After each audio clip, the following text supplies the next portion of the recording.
Hi, happy Fridays, everyone. The end of a what seems like a long week for many of us, and this is one of my kind of more spontaneous kind of thought pieces that I'm doing every Monday, Wednesday, and Friday. Just started this week, and I wanted to. So on my 8-week online course, Being and Doing, is every Friday. I call them Fantastic Fridays, and every Friday I give people a different technique to help them review the week that they've just had. Um, so I thought what I'd do today is to kind of get you to review and think about this week. I'm not going to share a particular technique, but I am going to kind of share with you.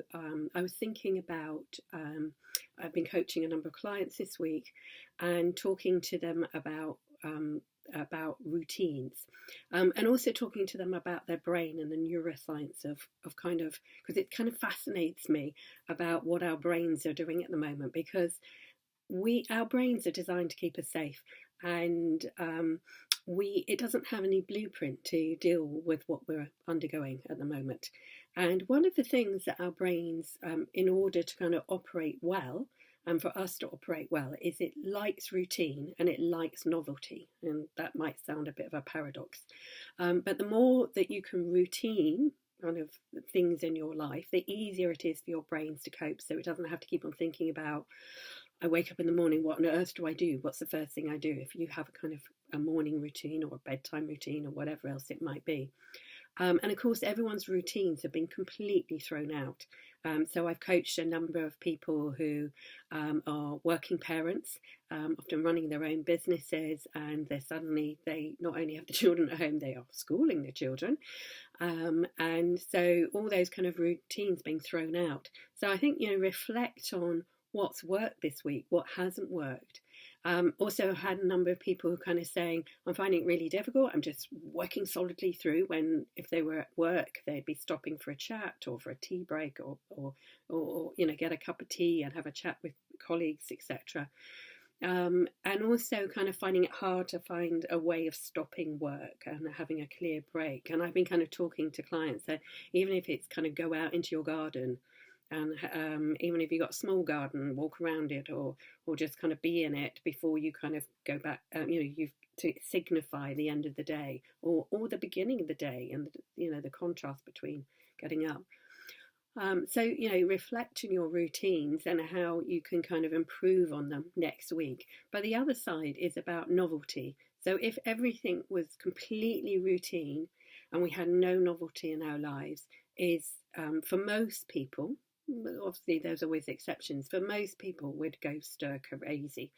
And that's a problem, because we don't have holidays to look forward to. We haven't got parties to go to. We haven't got kind of exciting. We're not going to have a trip to the cinema.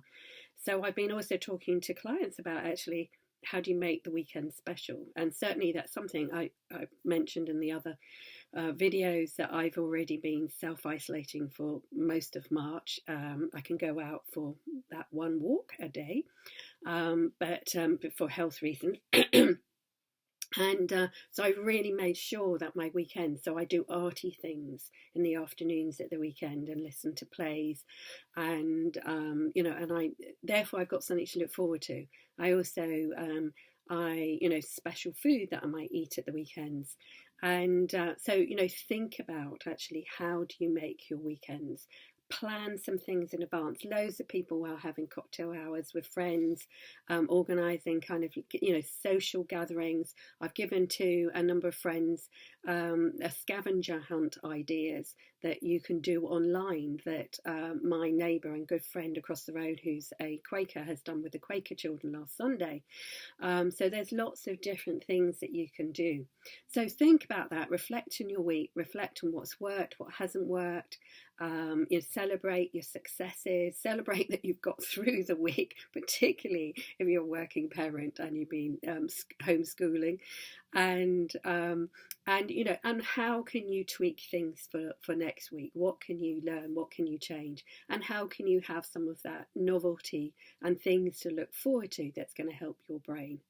So I have got, and I realise I haven't got the date in front of me. Oh yes, I've got my diary somewhere here. In 2 weeks' time, I've got another webinar at 1 o'clock on the 7th, Tuesday, the 7th of April.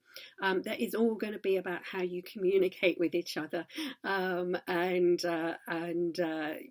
communicate with each other under pressure, which might be about your colleagues and dealing with them at a distance, as well as dealing with your family up close and personal 24/7. I have also got my 8-week online being and doing course, chock full of ideas. You get kind of input every 3 times a week, get videos, get workbooks, it's all more information is online at inspiretransformation.co.uk. And if you don't receive Melanie's Monday to motivational messages, then please do register with the website and you'll get those. So enjoy this weekend.